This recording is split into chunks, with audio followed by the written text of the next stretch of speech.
Para quem não assistiu a série Round 6 e leu a sinopse, acha que a série trata simplesmente de uma sequência de jogos doentios no estilo do filme Jogos Mortais.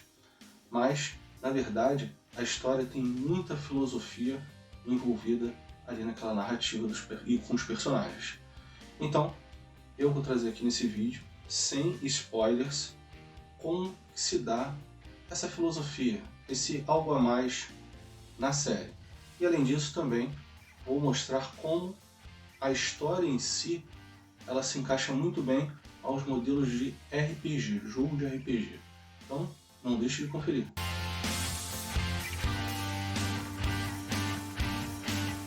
E aí pessoal, tudo tranquilo? Meu nome é Pablo Vital e esse é o canal Network Nerd.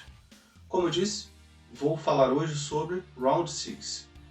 Vou falar sobre a história da série, sob o ponto de vista da filosofia envolvida nessa narrativa. Vou comparar a série com os jogos de RPG e não vou dar spoilers, pode ficar tranquilo. É até interessante você assistir esse vídeo aqui e já começar a observar, quando for assistir a série, alguns pontos que eu levantar aqui. Então, antes de começar o vídeo, eu peço aquela ajuda de sempre a vocês, com o seu like, a sua inscrição, para que a gente continue crescendo aqui com o canal. Desde já agradeço, muito obrigado e vamos lá. Vou falar inicialmente sobre o contexto da história ali da série.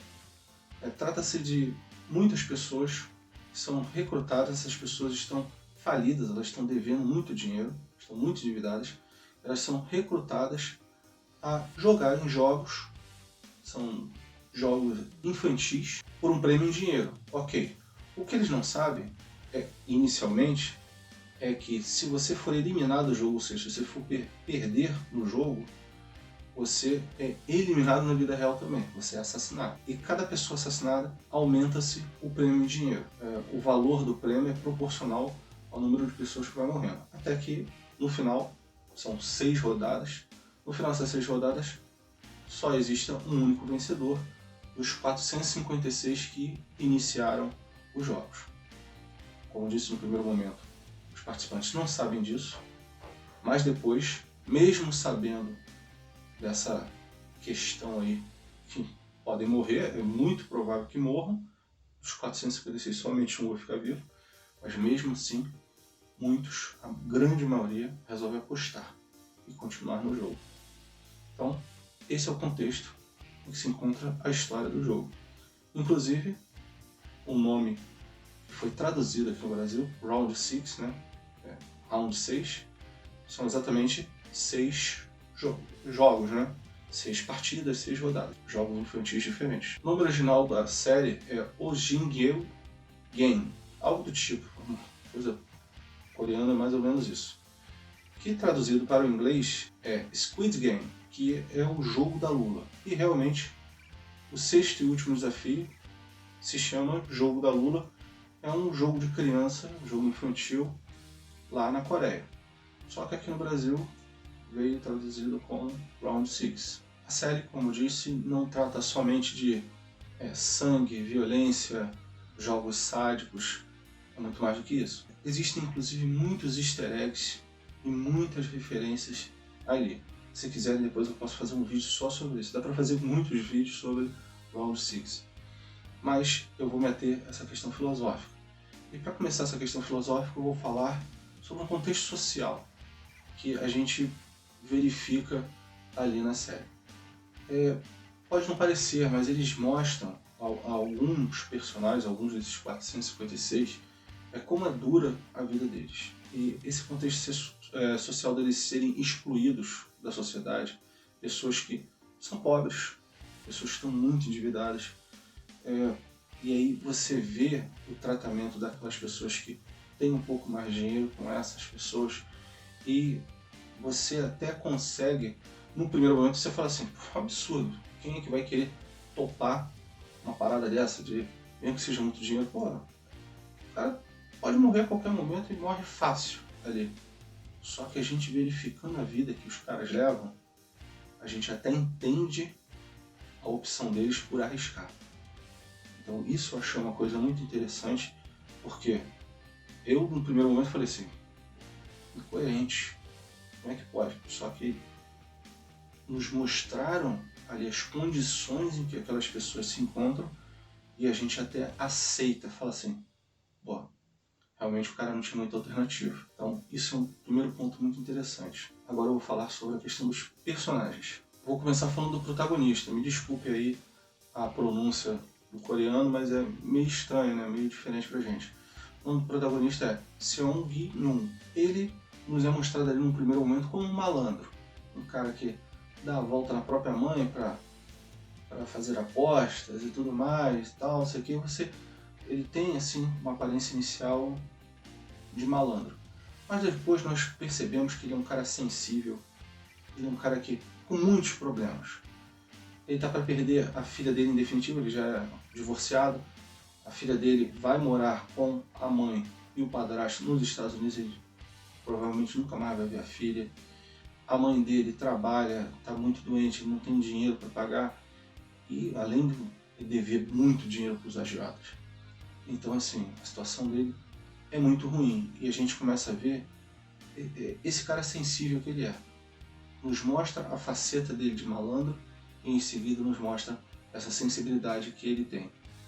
E o interessante é que ele demonstra essa sensibilidade mesmo diante daquelas situações cabulosas ali, são situações de vida ou morte. Eles competem, certo ali só vai sobreviver um e mesmo assim ele tem compaixão, ele é sensível com as pessoas, ele tem um bom coração. E o mais interessante, ele não é um cara perfeito. Até mesmo ele sendo uma pessoa sensível, ele tem umas escorregadas ali durante o jogo. Então, eu acho também muito interessante. É muito humano, é um personagem muito humano, o Gi-yoon. Seguindo, nós temos um cara que é praticamente o oposto do protagonista, que é o Cho Sang-woo. Ele é um cara pragmático, um cara extremamente racional. E ele é muito inteligente. Só que, diferente do protagonista, do Gi-yoon, que ele foi azarado mesmo, ele tomou decisões erradas, mas, assim, nunca com maldade, sempre tentando o melhor para ele, para a família e tal, mas depois ele acabou se perdendo. Diferente do protagonista, o Sang-woo foi soberbo. Ele é um cara muito inteligente e ele se achou o cara e apostou todas as suas fichas. Ele se endividou porque ele se achou o cara. E ele jogou ele fala ali que apostou em mercados futuros, ou seja, investiu, fez investimentos achando que era o cara e se deu mal. De maneira que até comprometeu os bens da mãe dele. Na sequência nós temos Jang Dang-soo, que ele é um marginal, ele é um bandido e ele deve dinheiro exatamente porque ele deu uma volta em outros bandidos. Então a cabeça dele está prêmio, ele está indo ali pro tudo ou nada, ele não tem escrúpulo nenhum, ele mata mesmo as pessoas, ele quer sobreviver a qualquer custo, ele não tem o mínimo pudor. Ele é bandido, se declara bandido, se comporta como bandido, ele não está nem aí. Então, esse cara ele já se manifesta dessa forma logo de início e segue com esse personagem até o fim. Também temos a Sae Byo. Ela é uma moça que é uma refugiada da Coreia do Norte. Praticamente toda a sua família morreu ainda na Coreia do Norte ou tentando sair de lá para ir para a Coreia do Sul. Ela só tem, a família dela toda é só um irmão mais novo. É tudo que ela tem. E esse irmão mais novo está no orfanato e ela precisa de dinheiro. Ela está toda endividada por essa questão dela se infiltrar na Coreia do Sul. Ela pagou para pessoas infiltrarem ela, muito dinheiro que se gasta. E mesmo assim ela está muito endividada. E ela precisa do dinheiro exatamente também para dar algo melhor para o irmão mais novo dela. Então ela está ali para isso. Ela é uma pessoa fria, mas nem por isso é uma pessoa má. Então é também uma personalidade interessante nessa personagem aí. Ainda foram trabalhados outros personagens ali, mas eu parei aqui nesses 4 só para ilustrar o que eu quero falar. Esse é o primeiro ponto de aproximação da série com um jogo de RPG. Como nós vimos aí, nós temos personagens diferentes, com habilidades diferentes, com vivências diferentes. E isso é fundamental no jogo de RPG. Não se joga um jogo de RPG, não se deve jogar um jogo de RPG com todos os personagens iguais. Por exemplo, um jogo medieval. Você não joga só com guerreiros ou só com magos. É ideal que você jogue de forma balanceada. Um personagem é um guerreiro, outro é um mago, outro ladrão e assim vai. Por quê? Porque existem diferentes problemas, diferentes questões que surgem na narrativa. E isso requer diferentes habilidades. Por isso você tem uma variedade maior de habilidades distribuídas entre diferentes personagens. O mesmo acontece ali na série. Em determinados momentos, é importante que a gente verificar que a personalidade de um personagem tal foi fundamental para que se passasse por aqueles obstáculos. E outro, e assim por diante. Então, esse é o primeiro ponto de aproximação entre a série e os jogos de RPG. Lembrando aqui, pessoal, quando eu falo RPGs, eu me refiro mais aos que a gente chama de RPG de tabuleiro, que a gente tem sistemas de jogo, os mais conhecidos, pelo menos os que eu conheço, que eu já joguei, são o GURPS e o Dungeons and Dragons. E o que são esses sistemas? Um conjunto de regras, um conjunto de parâmetros. São eles que, por exemplo, ditam como você cria um personagem, quais são as habilidades que esse personagem pode ter, como que se dá a progressão dessas habilidades, dessas potencialidades do personagem, como que se dá o combate, quais são as regras, no geral, um conjunto de regras. E também esse é um outro ponto de aproximação da série. Por quê? Porque ninguém pode chegar ali, naqueles jogos, e jogar como quer. Não pode se transgredir as regras. Não se pode. E não tem papo. Se você transgredir a regra, você é morto. Pronto. Então o interessante é que mesmo que sejam brincadeiras infantis, é interessante a rigidez da regra. Não se pode ultrapassar aquele limite. Não se pode ignorar os parâmetros. Então, esse é um outro ponto. A obediência aos parâmetros, a obediência ao sistema de jogo. É uma outra semelhança entre a série e os RPGs. Seguindo essa linha aí dos parâmetros, nós temos a questão da progressão. Tanto na série quanto nos jogos de RPG, se você é bem sucedido ali com o seu personagem, se o seu personagem é bem sucedido, ele progride, ele ascende, ele ganha experiência, ele melhora enquanto personagem. E ao passo que você é mal sucedido, você fracassa, você morre. Exatamente. No jogo de RPG, o teu personagem ali, se ele não consegue passar por aquele desafio imposto, ele morre. E a história acaba para ele ali. De forma análoga, acontece com a série. Você tem um jogo infantil que, se você perder no jogo, você morre. A vitória leva à progressão e a derrota, o fracasso, leva à morte. É outra. Quero aqui lembrar vocês, amigos, que podem adquirir produtos dos mais diferentes departamentos pelos melhores preços na loja virtual Network Nerd. Não deixe de conferir o link aqui na descrição. Quero também lembrar vocês, amigos, que utilizam o Canva, que a melhor alternativa para vocês otimizarem essa utilização é adquirindo o curso PhotoCanva. É o mais completo do mercado, com seus 18 módulos, um preço super acessível. Clique aqui no link na descrição da página promocional e verifique todas as possibilidades que o curso lhe trará, isso sem compromisso. Não deixe de conferir. Por fim, a figura do personagem líder, né, o líder ali da série Round 6. Ele é idêntico à figura do mestre do jogo de RPG. Por quê? É ele que dá o tom da aventura. No caso do RPG, é o mestre que cria a história. É ele que cria os desafios para os personagens enfrentarem e progredirem ou fracassarem. De forma análoga, é o líder que organiza, que cria aqueles desafios ali em que os personagens, os jogadores, vão ter que enfrentar para ou progredir ou fracassar. Então, são eles que determinam o rumo daquela história, de quais são os desafios que eles vão ter que enfrentar.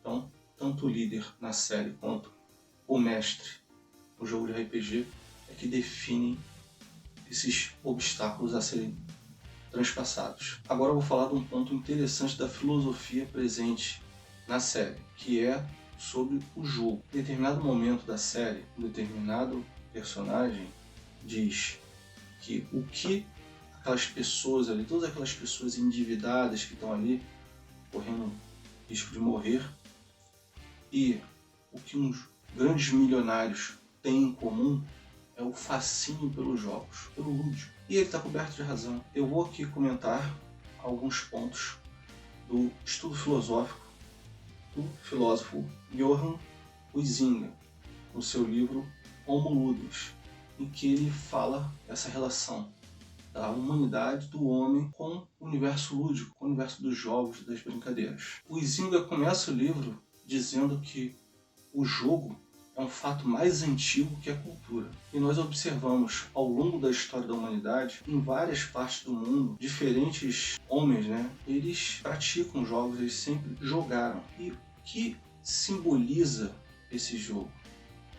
Esse jogo, na verdade, é o homem exercitando a sua essência lúdica, a essência que todos possuem. Então o jogo tem essa questão que é exercitada em todos nós, que é presente em todos os humanos. E a gente precisa exercitar, que o humano sente necessidade de exercitar. De uma forma ou de outra, pode ser futebol, pode ser Candy Crush, pode ser qualquer outro tipo de atividade que se possa, vamos dizer assim, exercitar esse lado de divertimento do humano, do lúdico. O estudo de Huizinga é muito profundo. Eu estou falando muito por alto aqui só para dar uma ideia do que se trata. Mas basicamente é esse exercício da essência humana, dessa questão essencial, questão do divertimento, questão do lúdico. E é muito interessante a gente verificar esse ponto ali na série. Não quero ficar dando spoiler, não vou dar spoiler, mas observem os personagens, sobretudo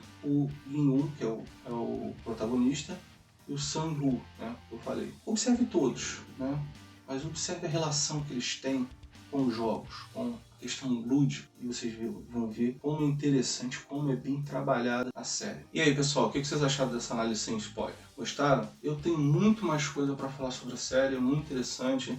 Inclusive, eu quero trazer um vídeo aqui mais à frente com spoiler para falar alguns detalhes ali. Tem muita coisa para ser falada. Essa série não é à toa que é o grande sucesso que é o grande sucesso do momento. Então, deixa aqui seus comentários sobre o que vocês querem que eu fale e eu faço um novo vídeo. Eu também peço que deixe seu like e a sua inscrição para que a gente continue crescendo aqui com o canal com a sua ajuda. Muito obrigado, pessoal, e até a próxima.